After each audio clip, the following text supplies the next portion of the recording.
예, 요즘 날씨가 좋아졌습니다. 가을 날씨입니다. 예, 단풍 소식도 이제 가까이서 들려오기 시작합니다. 여러분들의 마음은 좀 가을 하늘처럼 맑고 티가 없는지 모르겠어요. 성경에는 좋은 소식, 복된 소식, 이런 소식도 있지만은 성경은 이스라엘 역사 가운데 안 좋은 소식, 심지어는 멸망의 소식도 있는데, 오늘은 전 여러분들에게 이스라엘이 멸망에 이제 빠지는 소식을 전하길 원합니다. 하나님의 말씀에 불순종하고 우상 숭배하던 이스라엘, 하나님의 징계로 바벨론 느부갓네살 왕의 1차, 2차, 3차 이제 침공으로 말미암아서 완전히 초토화되어 멸망당합니다. 1차 침공은 주전 605년으로 예레미야 46장 2절에 보면 요시야 왕의 아들 여호야김 넷째 해라 이렇게 기록하고 있습니다. 이때 포로로 끌려간 사람이 우리가 잘 아는 다니엘과 세 친구가 1차 침공 때, 그리고 왕족들과 귀족들이 1차 침공 때 많이 끌려갑니다. 그리고 나서 2차 침공은 주전 597년 여호야긴 왕 시대에 일어나는데, 이때는 여호야긴 왕은 물론이거니와 왕비와 이 왕의 모친, 이 왕의 내시까지도 완전히 다 왕궁에 있는 사람들이 모조리 다 포로로 끌려갑니다. 이게 나라가 망했다는 뜻이죠. 열왕기하 24장 15절에 보니까 그가 느부갓네살 왕입니다. 여호야긴을 바벨론으로 사로잡아가고 왕의 어머니와 왕의 아내들과 내시들과 나라의 권세 있는 자도 예루살렘에서 바벨론으로 사로잡아 갔다 그랬습니다. 이때 이들만 잡혀간 것이 아니라 용사 7,000명과 장인과 대장장이 1,000명을 바벨론으로 잡아갑니다. 마치 우리나라가 임진왜란 때 일본 사람들이 우리나라 토기공과 기술자들을 대거 이제 잡아간 것처럼, 이 바벨론 사람들도 이 이스라엘 백성들의 장인들을 1,000여 명을 잡아갔습니다. 그리고 오늘 이 본 선지서를 쓴 에스겔이 바로 이때 2차 침공 때 포로로 잡혀갑니다.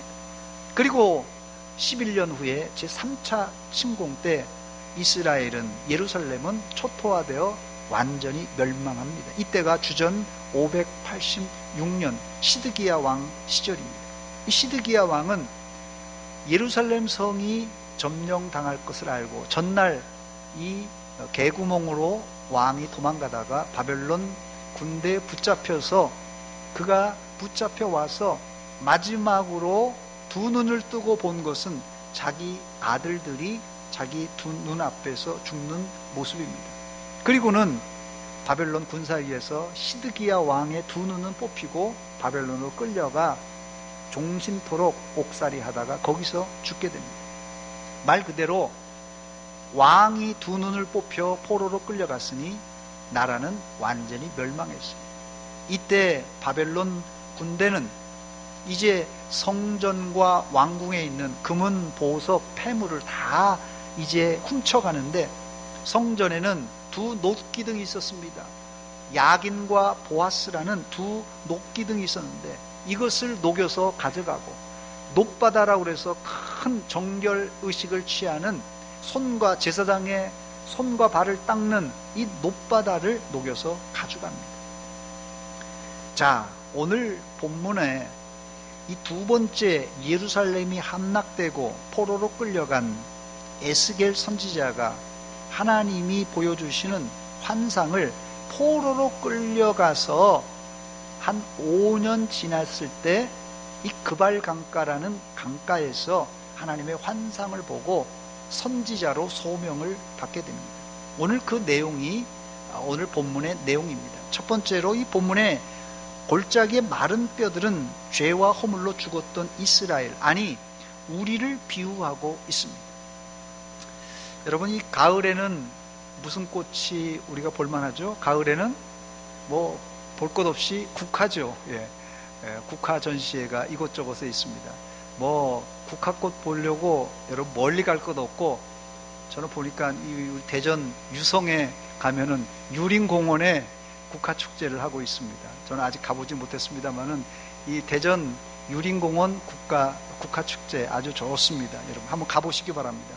11월 3일까지 축제를 한다고 그러니까요. 가을엔 국화꽃인데 여러분 개인적으로는 어떤 꽃을 좋아하십니까?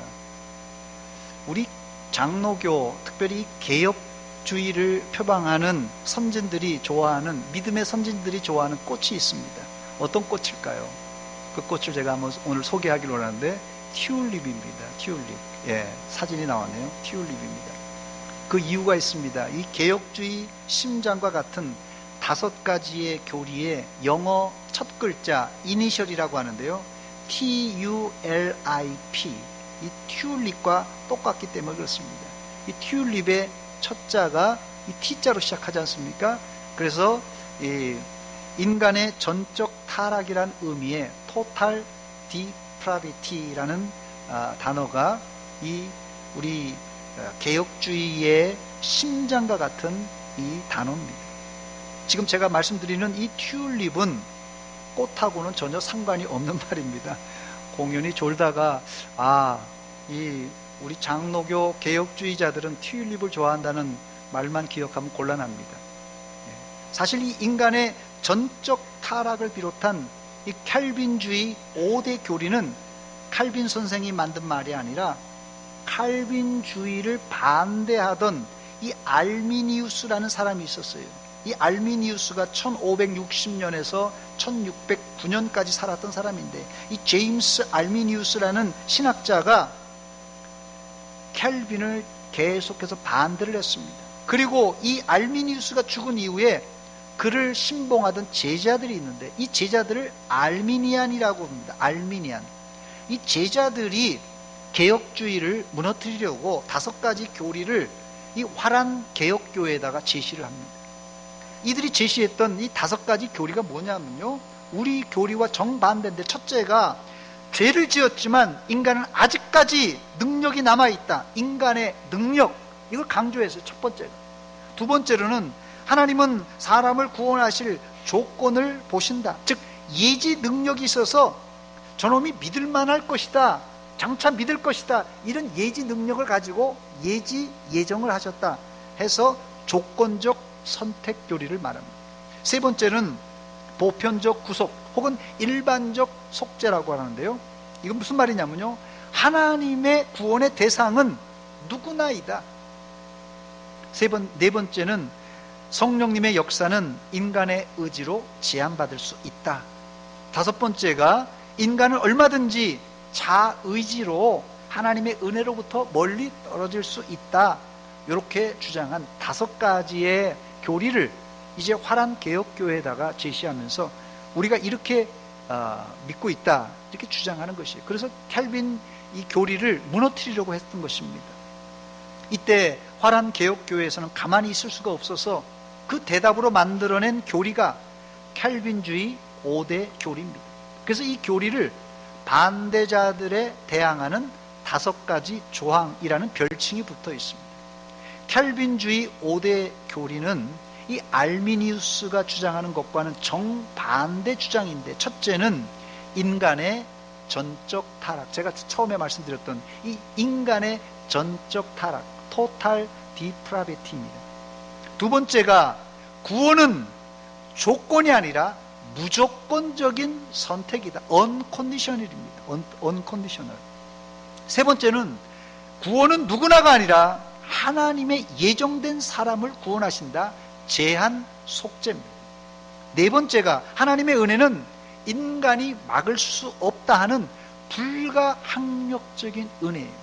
우리가 구원받는 것은 내가 구원받고 싶다고 안 하고 싶다고 되는 것이 아니라 불가항력적인 하나님의 은혜로 우리가 구원받는다는 것입니다. 5번째가 한 번 구원받은 사람은 천국까지 인도한다는 성도의 견인교리입니다. 견인이 뭡니까? 견인차가 뒤에 차가 퍼져 있을 때 뭐 안 가고 싶어도 끌고 가잖아요. 주차장까지 끌고 가잖아요. 이게 견인입니다. 성도를 한 번 선택했으면 하나님께서 끝까지 천국까지 인도한다는 성도의 견인교리입니다. 이것의 영어 첫 자를 모으면 TULIP, 튤립이 된다는 말씀이에요. 꽃하고는 사실 상관이 없는 말입니다. 에스겔 선지자는 이 바벨론으로 포로로 끌려간 후에 그발 강가에서 기도하던 중 환상 중에 선지자로서의 소명을 받습니다. 에스겔 1장 1절에 나오는 말씀입니다. 30째 해 넷째 달 초닷새에 내가 그발 강가에 사로잡힌 자 중에 있을 때, 이 바벨론 땅입니다. 하늘이 열리며 어떠요? 하나님의 모습이 내게 보였다 말합니다. 이때를 에스겔 1장 2절에는 여호야긴 왕이 사로잡힌 지 5년 그달 초닷새라고 밝히고 있습니다. 여호야긴 왕이 붙잡힐 때 자기도 붙잡혀서 왔거든요. 그 5년 됐다고 그러니까 역시 이 바벨론 포로로 온 지 5년 됐다는 뜻입니다. 이때 에스겔은 자신을 제사장의 아들이라 이렇게 소개합니다. 여러분, 과거에는 아버지가 제사장이면 무조건 자녀는 제사장입니다. 즉 자신이 제사장인 것을 밝힌 것이, 포로로 끌려와서 5년 되었지만 에스겔 선지자는 늘 떠나왔던 이 조국, 떠나왔던 예루살렘을 바라보고 있었습니다.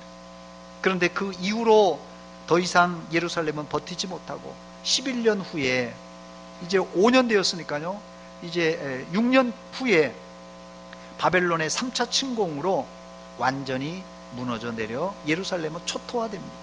한마디로 더 이상 소망이 없어진 상황입니다. 여러분, 나라가 있어야 나라를 위해서 기도도 하고 나라를 위해서 소원을 하나님께 아랠 텐데, 나라를 잃어버린 에스겔 선지자의 눈에는 눈물만 흐를 뿐입니다. 바로 이때 하나님은 이스라엘을 기억하시고 인간의 방법과 힘으로는 도저히 어떻게 해요?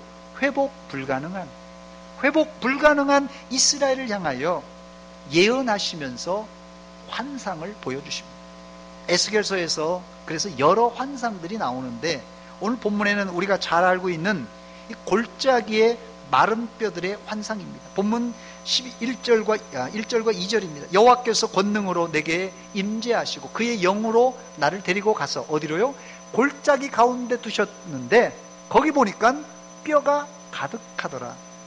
나를 그 뼈 사방으로 지나가게 하시기로 본즉 그 골짜기 지면에 뼈가 심이 많고 아주 말랐더라 그랬습니다. 하나님은 에스겔 선지자를 그의 영의 권능으로 한 골짜기로 데려가십니다. 선지자가 골짜기에 자세히 보니까는 이 마른 뼈가 즐비한 거예요. 그런데 뼈가 조금이 아니라 골짜기에 가득 차 있다고 그랬습니다. 문제는 이 뼈들이 아주 말라 있었습니다. 그러니 죽은 지 오래되었다는 뜻입니다. 또 골짜기에 마른 뼈들이 이렇게 즐비해 있다는 말은 무슨 뜻이겠습니까, 여러분? 이건 평범한 상황이 아닙니다. 아마도 전쟁으로 인한 대량 살상 후에 전쟁이 일어나고 사람들이 그냥 수없이 죽었어요. 골짜기에서 묻어줄 사람이 어디 있겠습니까? 그러니 그냥 방치한 그런 상황입니다. 오랫동안 아무도 찾아주지 않고 시체도 찾아주지 않고 방치된 그런 상황이 이 골짜기의 마른 뼈의 상황입니다. 이 자리에 계신 분들 중에 혹시 시골에서 사실 때 공동묘지 주변에 사신 분들이 있을지 모르겠어요. 저도 어릴 적에 시골에 살 때 이 동네만 조금 떠나면 묘지들이 있지 않습니까? 뒷동네 올라가더라도 묘지들이 있는데 이 밤중에 꼭 가야 될 때 말입니다. 괜히 으스스한 생각이 들지 않습니까? 혹시 이 공동묘지나 무덤가 옆에서 귀신을 본 적이 없는지 모르겠어요. 혹은 예전에는 도깨비불을 봤다는 사람도 있습니다. 도깨비불을 본 사람도 있을지 모르겠어요. 도깨비불이 조작된 이야기인 줄 알았는데 나중에 과학자들이 이 도깨비불을 과학적으로 증명했는데 사람의 이 뼈에는 인성분이 많다고 합니다. 여름철에 되면은 이 인성분이 산화되면서 이 반짝거리며 빛을 발할 수 있다, 그렇게 이야기합니다. 아마 이런 현상을 보고 우리 조상들은 이 무덤가에 도깨비불이라 이렇게 말했던 것이 아닌가 생각이 됩니다. 사실 여러분, 공동묘지에 무슨 소망이 있겠습니까? 이런 상황을 하나님이 에스겔 선지자에게 보여주신 이유는 멸망한 이스라엘과 예루살렘의 상태를 아주 단적으로 보여주는 예입니다. 아무리 봐도 답이 보이지 않는 상황이에요. 여러분들은 이런 절망적인 상황에서 어떻게 하시겠습니까? 어려울 것 같아서 제가 사지선다형 문제를 준비했습니다. 문제 주시기 바랍니다. 여러분들은 절망적인 상황이라면 어떻게 하시겠습니까? 1, 2, 3, 4번 중에 골라주시기 바랍니다. 1번 기도한다, 2번 백방으로 뛰어본다, 3번 포기한다, 4번 하나님의 처분을 기다린다. 1, 2, 3, 4번 중에 몇 번입니까? 1번. 역시 믿음이 있으시네요. 절망 중인 상황 속이라도 예수 믿는 사람들은 기도해야 됩니다. 근데 미안하지만 답은 아닙니다. 답은 한번 보여주세요. 문제요 4번입니다. 하나님의 처분을 기다려야 됩니다.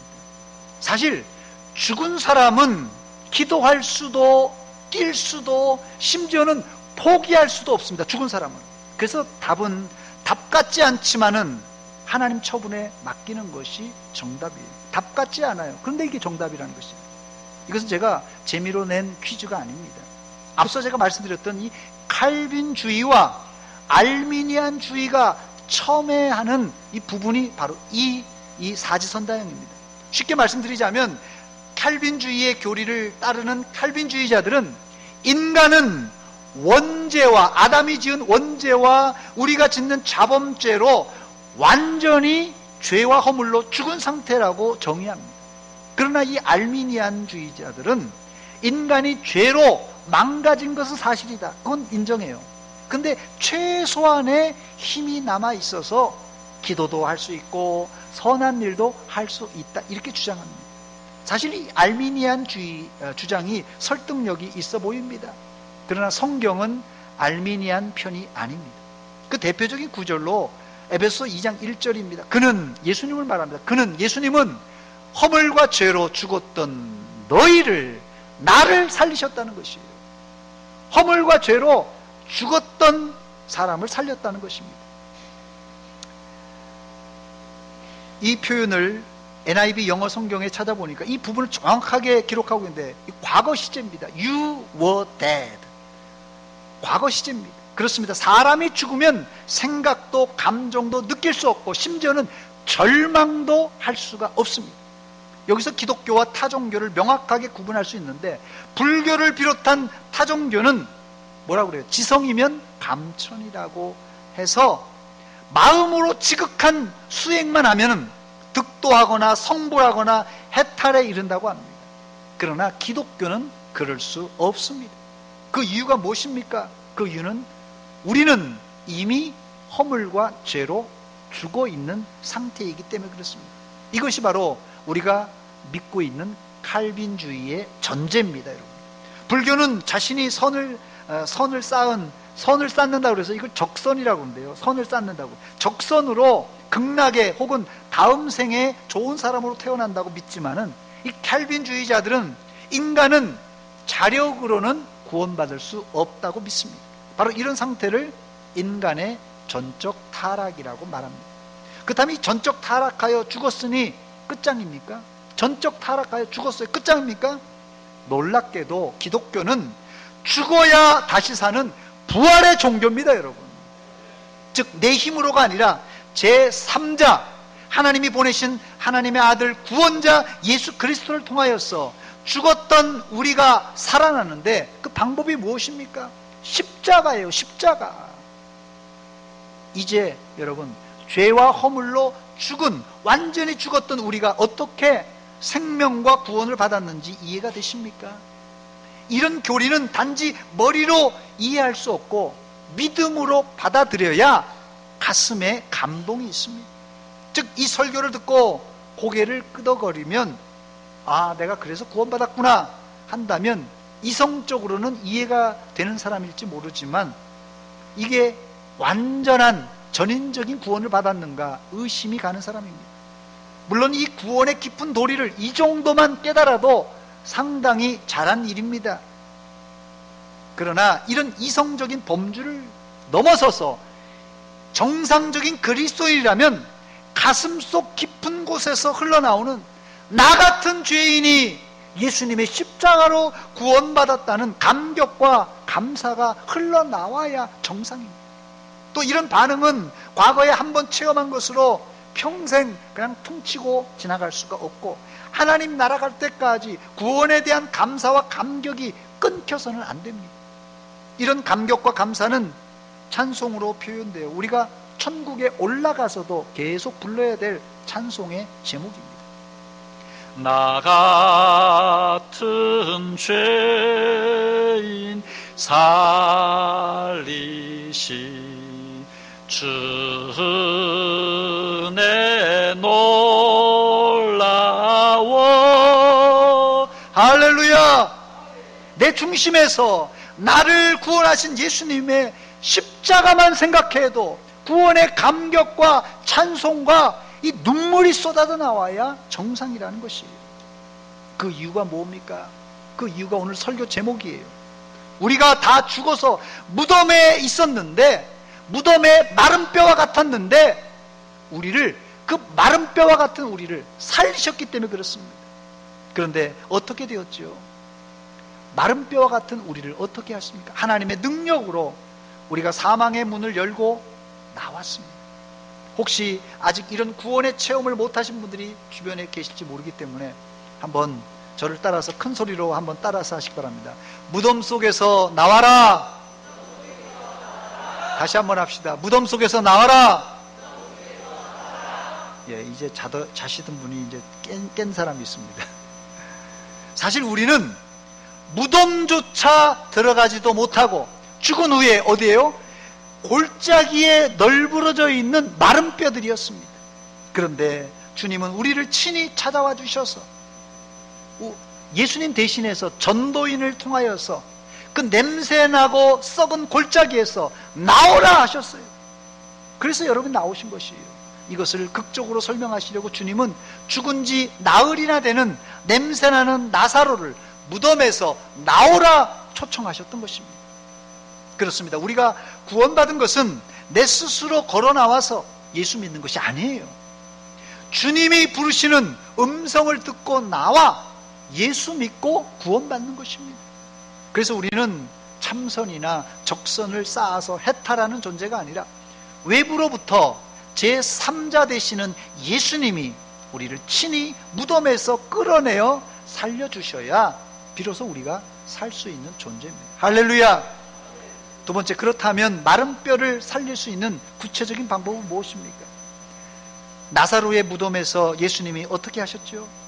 나사로야 이리로 나오라. 나사로야 이리로 나오라. 예수님께서 말씀하셨어요. 이때 어떤 일이 벌어졌습니까? 예수님이 말씀하시니까 죽은 나사로가 걸어 나왔습니다. 예수님이 말씀하시니 죽은 나사로가 살아났다네. 예수님이 말씀하시니 죽은 나사로가 살아났다네. 할렐루야! 말씀하시니까 살아나는 역사가 있습니다. 기독교는 말씀의 종교입니다. 오늘 본문에도 하나님은 에스겔 선지자에게 마른 뼈를 향하여서 말씀을 대언하라고 하십니다. 마른 뼈들아 일어나라. 죄로 죽었던 우리가 구원받은 것은 뭐 인공호흡을 해서 살아나는 것이 아니라 완전히 죽어 육신이 다 썩어 뼈만 남은 상태에서 우리를 살려주신 것입니다. 하나님은 선지자에게 마른 뼈에게 하나님의 말씀을 대언하라고 이렇게 명령하셨어요. 본문 4절입니다. 또 내게 이르시되 너는 이 모든 뼈에게 대언하여 이르기를 너희 마른 뼈들아 여호와의 말씀을 들을지어다 그랬어요. 사실 이 마른 뼈가 여호와의 말씀을 듣는 것은 불가능합니다. 그러나 선지자를 통한 하나님의 말씀의 선포는 마른 뼈들이 살아나 큰 군대를 이루는 기적을 만들었습니다. 한마디로 기적이 일어난 것이. 본문 7절에 보니까 에스겔 선지자가 하나님의 말씀을 대언할 때 이 뼈 저 뼈가 들어맞는 서로 연결되는 기적이 일어났습니다.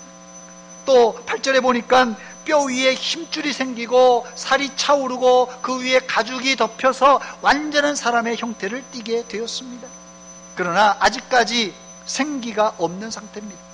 마지막으로 에스겔 선지자가 생기를 향하여 대언하니까 죽었던 사람이 일어나서 큰 군대를 만듭니다. 본문 10절입니다. 이에 내가 그 명령대로 대언하였더니 생기가 그들에게 들어가매 그들이 곧 살아나서 일어나 서는데 극히 큰 군대더라 그랬습니다. 그런데 하나님이 선지자에게 이런 환상을 보여주며 예언했는데 나중에 알고 보니까 이 살아난 군대는 다름 아닌 이스라엘 백성이었습니다. 본문 11절입니다. 또 내게 이르시되 인자야 이 뼈들은 이스라엘 온 족속이라. 그들이 이르기를 우리의 뼈들이 말랐고 우리의 소망이 없어졌으니 멸망했으니 우리가 다 멸절되었다. 이렇게 고백했습니다. 마른 뼈들은 다른 것이 아니라 바로 소망 없는 멸절된 이스라엘의 영적인 상태였어요. 그런데 그런 절망적인 상태에서 하나님의 생기가 들어가니까 어때요? 기적이 일어나 하나님의 큰 군대를 이루었던 것입니다. 본문 12절입니다. 그러므로 너는 대언하여 그들에게 이르기를 주 여호와께서 이같이 말씀하시기를 내 백성들아 내가 너희 무덤을 열고 너희로 거기에서 나오게 하고 이스라엘 땅으로 들어가게 하리라 그랬어요. 마른 뼈가 살아나는 환상은 놀라운 예언인데 마른 뼈 같은 이스라엘이 다시 살아나 이스라엘 땅으로 돌아갈 것을 예언한 말씀입니다. 세 번째, 그런데 하나님은 여기서 끝나지 않고 이스라엘의 포로 귀환보다 더 큰 것 두 가지를 알려주십니다. 첫 번째는 이스라엘의 포로 귀환보다 더 중요한 것이 뭡니까? 이 일을 통하여서 하나님이 여호와인 줄을 그 이스라엘 백성들에게 각인시켜 주기 위해서입니다. 본문 13절입니다. 내 백성들아 내가 너희 무덤을 열고 너희로 거기에서 나오게 한즉 너희가 내가 여호와인 줄을 알리라고 했습니다. 여호와가 하나님이신 줄을 알라고 하는 메시지입니다. 두 번째는 성령을 부어주시겠다는 약속입니다. 본문 14절입니다. 내가 또 내 영을 너희 속에 두어 너희가 살아나게 하고 내가 또 너희를 너희 고국 땅에 두리니 나 여호와가 이 일을 말하고 이룬 줄을 너희가 알리라. 여호와의 말씀이니라. 여기서 우리는 하나님이 이스라엘을 살리려고 하는 것은 단순히 포로 귀환시켜 주려고 아니면 잘 먹고 잘 살게 만들려는 의도가 아니라 육신의 회복은 물론이거니와 영의 회복을 주시겠다는 말씀인데 그 방법이 뭡니까? 하나님의 영, 성령을 이스라엘 속에 부어주심으로 육체는 물론이고 영혼이 살아나게 해주겠다는 약속입니다. 내가 또 내 영을 너희 속에 두어 너희가 살아나게 하고 그리고 그 다음에 포로 귀환을 시켜주겠다는 약속입니다. 내가 또 너희를 너희 고국 땅에 두리라고 했어요. 이게 하나님의 이스라엘을 회복시키는 순서입니다. 여러분, 이 순서를 망각하고 우리는 늘 지금 당장 내 형편, 내 상황을 회복시켜 달라는 기도만 하고 있어요. 우리가 설령 육신이 회복되고 상황이 좋게 바뀌었을지라도 우리의 영혼이, 우리의 영이 없으면은 그 사람은, 영혼이 죽은 사람은 이게 죽은 것이에요. 죽은 거예요. 에스겔 선지자는 이 예언의 말씀을 하나님으로부터 받고 어떤 생각을 했을까요? 지금 가만히 보니까는 예언의 말씀을 듣고 보니까 환상을 보고 나니까 내 민족의 현실이, 우리 민족이 지금 똥오줌 못 가리는 말 그대로 골짜기에 널브러져 있는 뼈와 같은 그런 상황이라는 것을 직시하게 되었습니다. 여러분들이 이 설교를 들으면서 여러분 주변에 육신은 살아있지만 영혼이 죽어 뼈가 골짜기에 널브러져 있는 사람은 없습니까?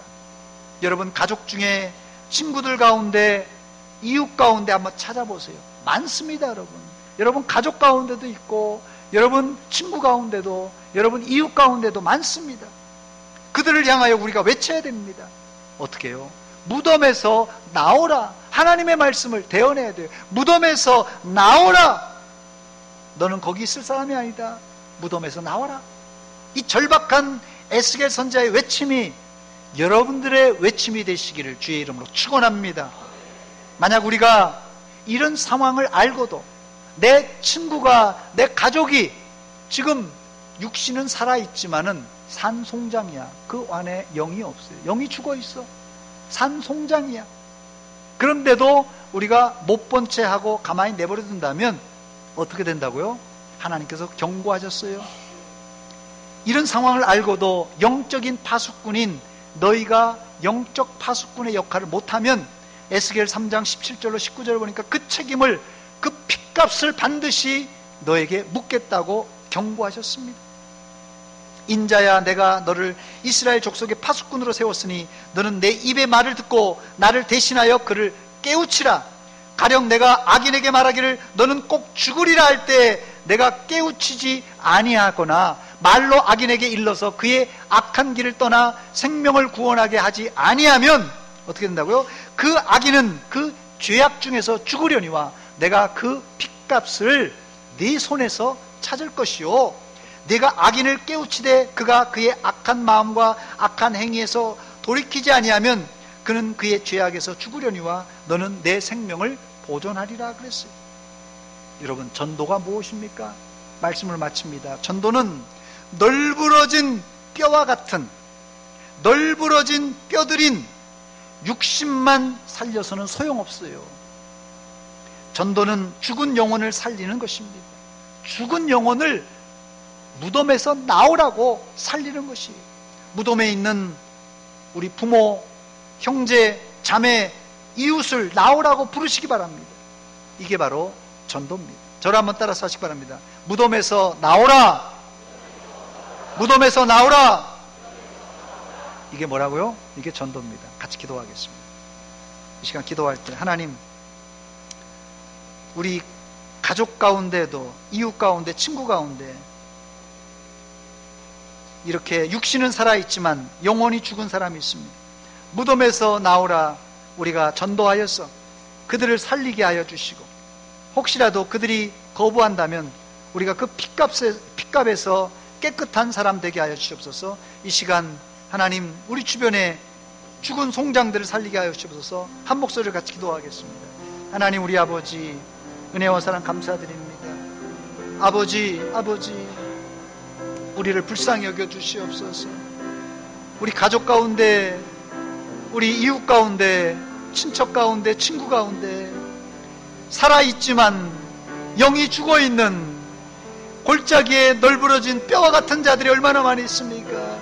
아버지, 무덤에서 나올 수 있도록, 우리가 전도할 수 있도록 힘을 주시옵소서. 은혜 베풀어 주시옵소서. 시간이 없습니다. 하나님 아버지, 절박한 마음을 가지고 외치게 하시고 하나님의 말씀을 태어나게 하시고 저들을 선한 길로 인도하게 하여 주시옵소서. 아버지, 하나님 우리 아버지, 은혜와 사랑 감사드립니다. 이 아침에 저희들 하나님의 말씀을 듣고 도전받습니다.